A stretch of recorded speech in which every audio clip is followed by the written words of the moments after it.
Good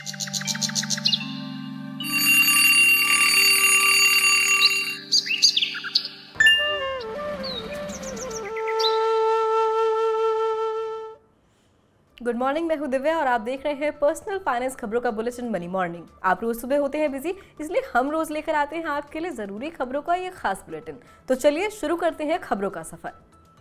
NPS subscribers के लिए हुआ बड़ा बदलाव। पीएफआरडीए ने नेशनल पेंशन स्कीम से आंशिक धन निकासी के लिए घटाई समय सीमा। अब यूजर्स को अधिकतम 3 दिनों के भीतर मिल जाएगा निकासी का पैसा। पहले लगता था इसमें कम से कम 5 दिनों का वक्त। एनपीएस सब्सक्राइबर्स के लिए है बहुत बड़ा सुधार। पैसे के लिए नहीं करना होगा अब लंबा इंतजार। पंजाब एंड सिंध बैंक ने एफडी पर बढ़ाया ब्याज। 2 करोड़ से कम वाली फिक्स डिपॉजिट पर अब मिलेगा पहले से ज्यादा इंटरेस्ट। 7 दिन से लेकर 10 साल वाली एफडी पर मिलेगा 2.80% से लेकर 6.25% ब्याज। 601 दिन में मैच्योर होने वाली एफडी पर मिलेगा सामान्य ग्राहकों को 7.25% रिटर्न। सीनियर सिटीजन को मिलेगा 7.75% का इंटरेस्ट।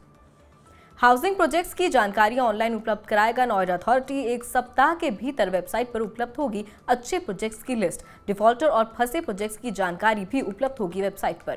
नोएडा प्राधिकरण के इस कदम से घर खरीदारों को धोखाधड़ी से बचाने में मदद मिलेगी। पंजाब नेशनल बैंक ने कुछ चुनिंदा अवधि की एफडी पर ब्याज की दर में किया इजाफा। 2 करोड़ रुपए से कम वाली एफडी पर लागू होंगी नई दरें। 271 दिन से लेकर 1 साल से कम वाली एफडी पर ब्याज दर 30 बेसिस पॉइंट बढ़ी। 1 साल से लेकर 665 दिन में मैच्योर होने वाली एफडी पर मिलेगा अब 6.80% ब्याज। गेहूं ने फिर एक बार बढ़ाई सरकार की चिंता। तापमान वृद्धि से गेहूं की फसल पर पड़ने वाले प्रभाव की निगरानी के लिए किया गया समिति का गठन। प्रमुख गेहूं उत्पादक राज्यों में फरवरी के पहले सप्ताह के दौरान अधिकतम तापमान पिछले 7 साल के औसत से अधिक हुआ। किसानों को सूक्ष्म सिंचाई के लिए परामर्श देगी निगरानी समिति। कुछ राज्यों में लू की स्थिति के कारण पिछले साल गेहूं का उत्पादन घटा था। अनचाहे कॉल्स और अवांछित एसएमएस से मिलेगा अब जल्द छुटकारा। टेलीकॉम कंपनियां नेटवर्क में आर्टिफिशियल इंटेलिजेंस से लैस स्पैम फिल्टर लगाने की कर रही हैं तैयारी।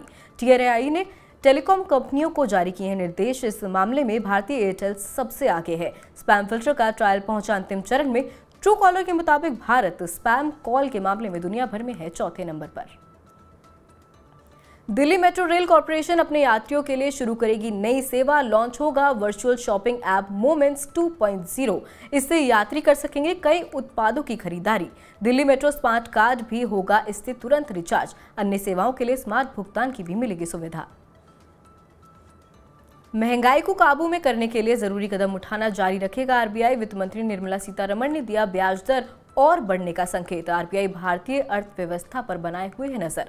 जनवरी में खुदरा महंगाई दर अनुमान से रही ज्यादा। अप्रैल में एक बार फिर रेपो रेट में हो सकता है 0.25% का इजाफा। अभी रेपो रेट है 6.5%।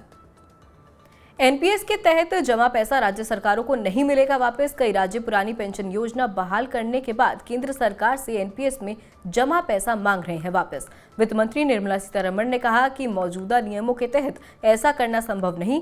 एनपीएस में कर्मचारी और ट्रस्ट के बीच होता है समझौता, सरकारों का नहीं है इससे कोई लेना देना। बड़ी हाउसिंग परियोजनाओं में पाई गई खामियां। महाराष्ट्र रेरा ने 313 परियोजनाओं को भेजा कारण बताओ नोटिस। महाराष्ट्र रियल एस्टेट नियामक प्राधिकरण ने बाहरी ऑडिटर से करवाई थी जांच। खामियों वाली सबसे ज्यादा परियोजनाएं हैं उपनगर मुंबई में, ठाणे की 58, पुणे में 56 और मुंबई शहर में 44 परियोजनाओं को भेजा गया है नोटिस।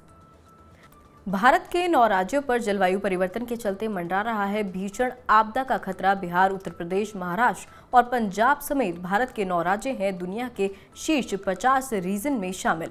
यहाँ जलवायु परिवर्तन के खतरों के कारण मानव निर्मित आपदा का है खतरा। मानव निर्मित पर्यावरण में हर वो चीज शामिल जिसे इंसान ने बनाया। बाढ़, आग, हीट वेव और बढ़ते जल स्तर से पहुंच सकता है संपत्तियों को नुकसान। महाराष्ट्र के बाद अब दिल्ली में बंद हो सकती हैं बाइक टैक्सी। दिल्ली परिवहन विभाग ने बाइक टैक्सी एग्रीगेटर्स को किया आगाह। बाइक टैक्सी चलाना है मोटर वाहन अधिनियम 1988 का उल्लंघन। ऐसा करने पर एग्रीगेटर्स पर लग सकता है 1 लाख रुपए तक का जुर्माना। मोटर वाहन अधिनियम के मुताबिक वैध लाइसेंस के बिना एग्रीगेटर नहीं कर सकते काम। स्टार्टअप्स में नौकरी गंवा चुके कर्मचारियों के लिए आई खुशखबरी। देश की सबसे बड़ी आईटी कंपनी टीसीएस ने दिया नौकरी का ऑफर। टाटा कंसल्टेंसी सर्विसेज ने किया कर्मचारियों की छंटनी से इनकार। टीसीएस के कर्मचारियों की संख्या है अभी 6 लाख से अधिक। कंपनी इस बार भी कर्मचारियों को पूर्व के वर्षों के बराबर देगी वेतन वृद्धि। ट्राई ने 5G सेवा की गुणवत्ता में सुधार के लिए टेलीकॉम कंपनियों को दिए निर्देश। कंपनियों को लगाना होगा 24 घंटे 7 दिन काम करने वाला इंटरनल मॉनिटरिंग सिस्टम। टेलीकॉम कंपनियों को कॉल गुणवत्ता में सुधार करने के लिए कदम उठाने का निर्देश। जनवरी में 7 प्रमुख शहरों में ऑफिस स्पेस की मांग 93% बढ़ी। इन शहरों में 32 लाख वर्ग फुट ऑफिस लीज पर लिए गए। 2023 में इस मामले में शीर्ष 3 शहर दिल्ली, NCR, चेन्नई और मुंबई हैं शामिल। मासिक लीज गतिविधियों में इन 3 शहरों का हिस्सा रहा 77%। तो ये थी आज की तमाम बड़ी खबरें, जरूरी खबरें, महत्वपूर्ण खबरें। पर्सनल फाइनेंस की ऐसी ही और अन्य खबरों के लिए सब्सक्राइब करें हमारे YouTube चैनल को और जरूर डाउनलोड करें मनी9 के ऐप को और बने रहिए मनी9 के साथ।